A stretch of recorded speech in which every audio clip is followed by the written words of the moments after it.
অথচ 15.5 বছরে যারা দায়িত্বে ছিল, তাকান এওসি সাহেব সহ কত বোঝা আমাদের মাথার উপরে দিয়ে গেছে। বিনা কারণে একজন মানুষকে ধরে নিয়ে মিথ্যা মামলা দিয়ে, মিথ্যা সাক্ষী দিয়ে বছরের পর বছর জেলে রেখে দিয়েছে, আবার টাকা দিয়ে তারা ছাড়িয়ে দিয়েছে। এই যে বিশাল বোঝা দিয়ে গেলেন আমার বাবার মাথার উপরে, ঋণের বোঝা, কষ্টের বোঝা, কত রকমের পেরেশানির বোঝা আপনি দিয়েছিলেন নিজেই বলেন তো। এখন আপনাকে জানলে বোঝাগুলো দিচ্ছে এমনি না, ওর শোধ চলছে। একটা উপন্যাস পড়েছিলাম বিশ্ববিদ্যালয়ে থাকতে, ওর নাম হচ্ছে দেখ কেমন লাগে। তাই আমার যখন আদালতে তুলতো মাওলানা মামুনুল হক, আমির হামজা, এদের মাজায় দড়ি দিয়ে, ডান্ডা বেড়ি দিয়ে, আবার ওখানে নিয়ে যাওয়ার পরে হাতে হ্যান্ডকাপ পেছনে লাগিয়ে দিত, মনে হচ্ছে গরু টেনে নিয়ে যাচ্ছে। এখন যখন ব্যারিস্টার সুমনকে দেখি, এই যে দরবেশ বাবারে দেখি, তখন মনে হয় দেখ কেমন লাগে। যদিও আমরা চাই না এগুলো, সম্মানিত মানুষ তারা, কিন্তু সম্মান তারা নিজেরাই নষ্ট করেছে। আপনি বলতে পারতেন না যে আলেমদের অন্তত একটু সম্মান দাও? এই যে পেছনে কারারক্ষী বসে আছে লুৎফর রহমান, যার দাওয়াতে এসেছি, এই লোকটা অনেক ছোটখাটো চাকরি করে, তো জেলার সুপারের উপরে তো না, একজন কারারক্ষী নায়ক। তাও চেষ্টা করেছে বহু বাঁচানোর, কিন্তু অতটুকু ক্ষমতায় তো পারে না। জেলারও হিন্দু, সুপারও হিন্দু, দেবদুলা সুব্রত বালা, নাম শুনে বলছে আল্লাহর ওলি। ওর কাছে আলেমে কি আর জালেমে কি সবই সমান। যত উপর থেকে আদেশ দিত যে এদের কড়াকড়ি করবা, তত বেশি করতো। তো দেখেন যারা করেছিলেন, এই যে দরবেশ বাবা, বিশেষ করে এই আইন মন্ত্রী, যেটা এইটা কেউ যদি শয়তান দেখে থাকেন, দেখেছেন কিনা জানি না, আমার মনে হয় যদি কেউ শয়তান দেখতে চায়, এর দিকে তাকালে মনে করবেন যে শয়তান এরকমই, টাটকা নির্ভেজাল শয়তান। চেহারা দেখেছেন? গত পরশুদিন কর্নেল ফারুক খানকে দেখলাম, নড়তে পারছে না, একটা লাঠি ভর দিয়ে অন্যের সাহায্য নিয়ে যাচ্ছে, চেহারার ভেতরে মলিনতা, চিন্তার ভাঁজ। আমার তো মনে হয় খালি বারবার ওই ভার্সিটির ওই উপন্যাসের কথা মনে পড়ে, দেখ কেমন লাগে। আজ হাজারো বোঝা দিয়ে গেলেন মানুষের উপরে, বোঝা হালকা করা দায়িত্ব ছিল আপনার, আর বিভিন্ন বোঝা দিয়ে মানুষকে জর্জরিত করে দিয়েছে। বলেন এক একজনের মামলা দিয়েছে কত। বিএনপির একজন ছিল, বাড়ি হচ্ছে বড়গোনায়, 313টা মামলা। ও কবে হাজিরা দেবে আর কবে বের হবে বলে তো। এক একজনের নামে 530টা মামলাও পেয়েছি আমি। কি আশ্চর্য, কি তৈরি করেছিল, মনে হচ্ছে যে কিয়ামত পর্যন্ত আর কিছু হবে না, কিন্তু ওপরে একজন বসে নেই। আল্লাহ পাক বলেন অমাকারো মাকারাও মাকারনা মাকারাও হুম লা ইয়াশউরুন। সূরা নমল 19 নাম্বার পারা 20 নাম্বার পৃষ্ঠার 5 নাম্বার লাইনের 50 নাম্বার আয়াতে আছে। এটা আধুনিক যে তাফসীর গুলো পাওয়া যাচ্ছে এখানে পাওয়া যাবে। আল্লাহ নিজে জানাচ্ছেন ওরা ষড়যন্ত্র করেছিল, হে নবী আমি নিজে কৌশল অবলম্বন করেছিলাম, কিন্তু ওদের বুঝতে দেইনি। তাহলে কাফেররা করে ষড়যন্ত্র, আর আল্লাহ পাক ওদের এগেইনস্টে যেটা অ্যান্টিভাইরাস হিসাবে করে, ওইটার নাম কৌশল। নাম কি? আল্লাহ কি কৌশল করলেন দেখেন। এর পরবর্তীতে আল্লাহ জবাব দিচ্ছেন, যদিও এটা 1500 বছর আগের, আমার মনে হচ্ছে 2024 সালের 5 আগস্ট এটা নাজিল হয়েছে। ফাতিলকা বুয়ুতুহুম খাবিয়াতাম বিমা যালামু। আল্লাহ পাক বলেন একটু নজর করে দেখেন না কেন, এই সেই ঘরগুলো, এই সেই ফাতিলকা বুয়ুতুহুম। এক বচন দেয়নি, বহু বচন দিয়েছে। বাইতন না দিয়ে বুয়ুত দেওয়ার কারণ কি আমি বলছি। আল্লাহ এই আবার কথা বলেন কেন? কানে যেন আওয়াজ না আসে। আমি কোরআনে প্রবেশ করছি, কানে আওয়াজ আসলে কিন্তু ভুলে যাব। ফাতিলকা বুয়ুতুহুম, হে নবী এদের এই ঘরগুলোর দিকে একটু তাকান। খাবিয়াতান, আমি উজাড় গৃহ জনশূন্য করে দিয়েছি, পরিত্যক্ত অবস্থায় ফেলে দিয়েছি। বিমা যালামু, তাদের জুলুমের কারণে। কি বুঝলেন এতটুকু আরবি শোনার পর? আমি তাফসিরের ভেতরে যতগুলো কারণ পেয়েছি তার প্রথম কারণ এই, যে সমস্ত জায়গায় পৃথিবীতে জুলুম হয় আল্লাহর বান্দাদের উপরে, ওই জায়গা আল্লাহ অভিশপ্ত করে দেয়। 2024 সালের 5 আগস্টের বিকাল 5টা বাজতে বাজতে বাংলাদেশের 630টা থানায় যত জালেমের ঘর ছিল আল্লাহ সব পরিত্যক্ত করে দিয়েছেন। এর বাস্তব প্রমাণ আমার কুষ্টিয়ার হানিফের বাড়ি। বিকাল 5টা বাজতে বাজতে যে দেখি ইট খুলে নিয়ে চলে গেছে। অনেকে যখন ইটও পায়নি পায়খানার প্যান নিয়ে চলে গেছে। যা অথচ 5 তারিখের আগে কি জাঁক জমক ছিল, কি দাপট ছিল ওই বাড়িটার। এখন হয়ে গেছে টয়লেট। মানুষ ওই রাস্তায় যাওয়ার সময় যে দেখে একটু চাপ দিয়েছে কাজ করে চলে আসে। এটা কেন করে? এবার আমি একটা কথা বলছি, দেখেন মেলে কিনা। আমার মনে হয় এরকমই হবে।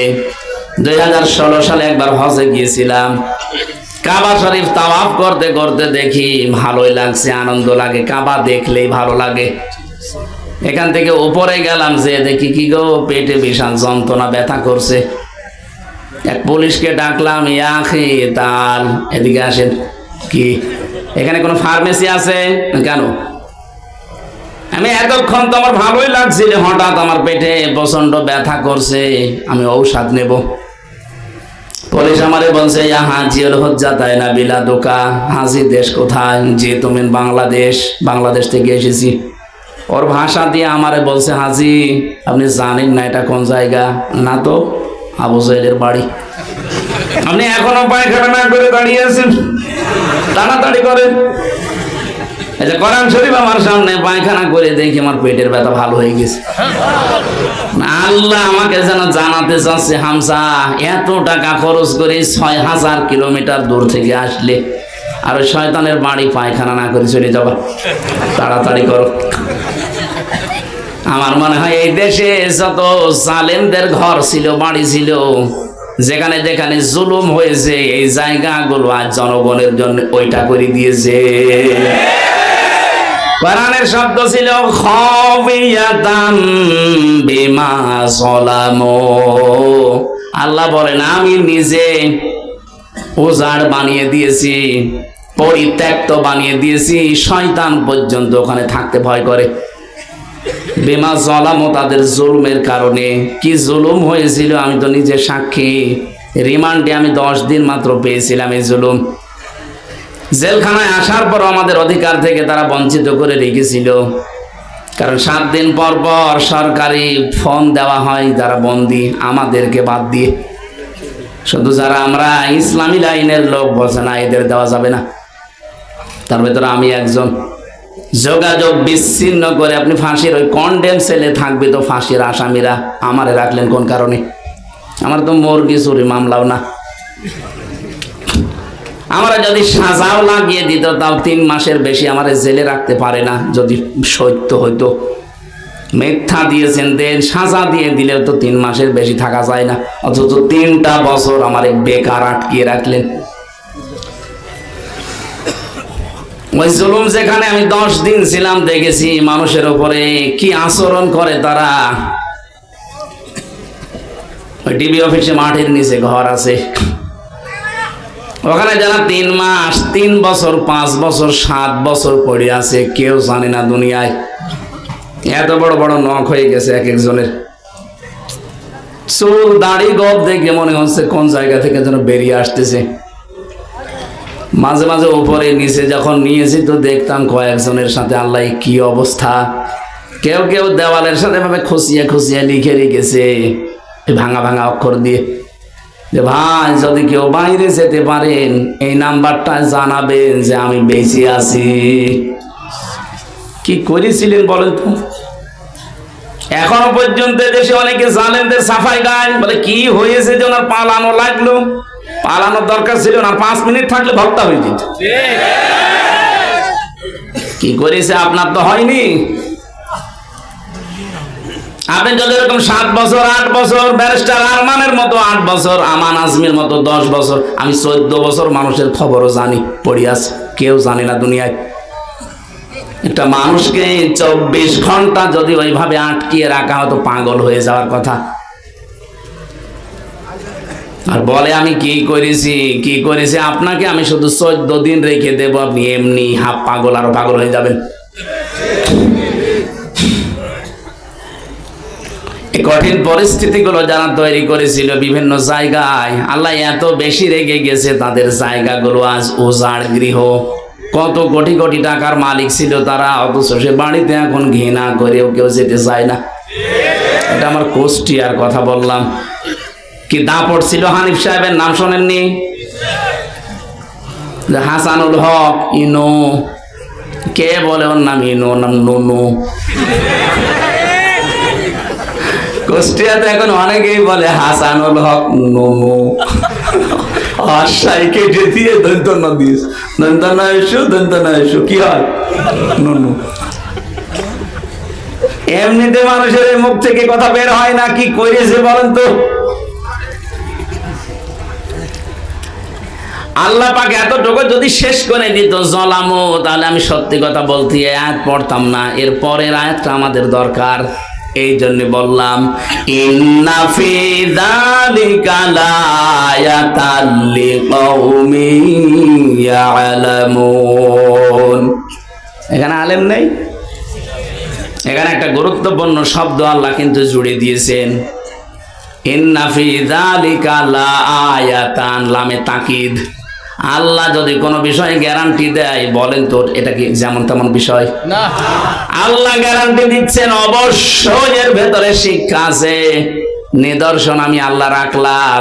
লিকাউমি ইয়ালামুন, জ্ঞানী মানুষ যারা তাদের জন্য কি শিক্ষা?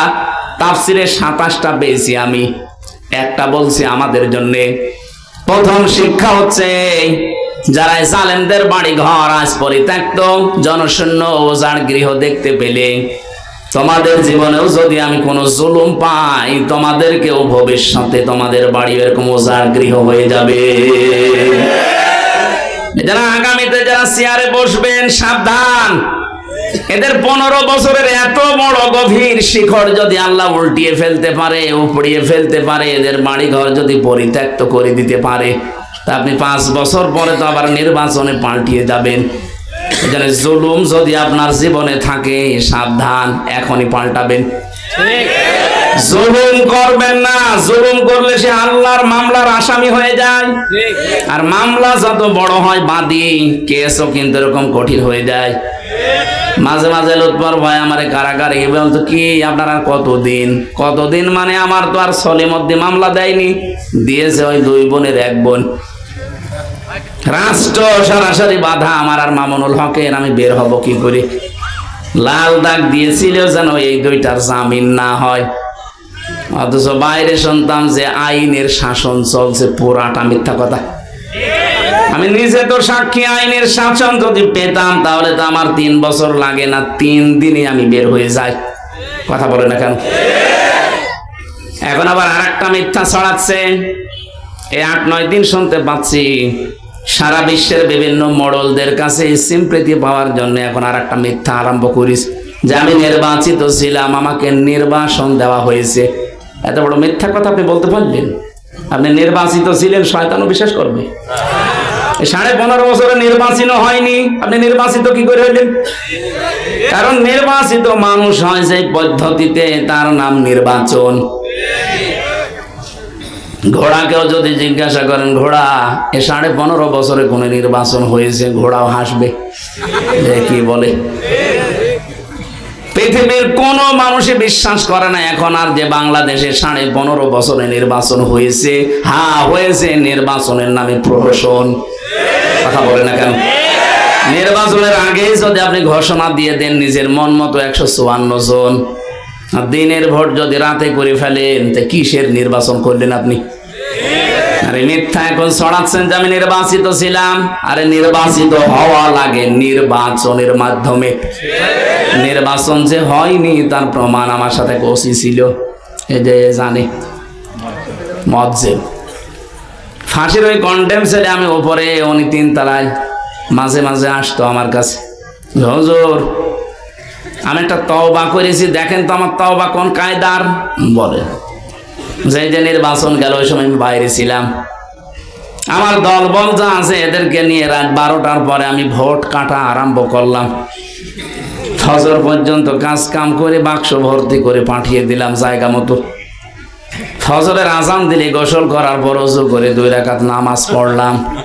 এরপরে বললাম আস্তাগফিরুল্লাহ, হুজুর আমার তাওবা হয়েছে। না, আপনি তো আল্লাহর কাছে দোষ করেননি যে আস্তাগফিরুল্লাহ পড়বেন, আপনি দোষ করেছেন হামজার কাছে। কথা বলেন না কেন?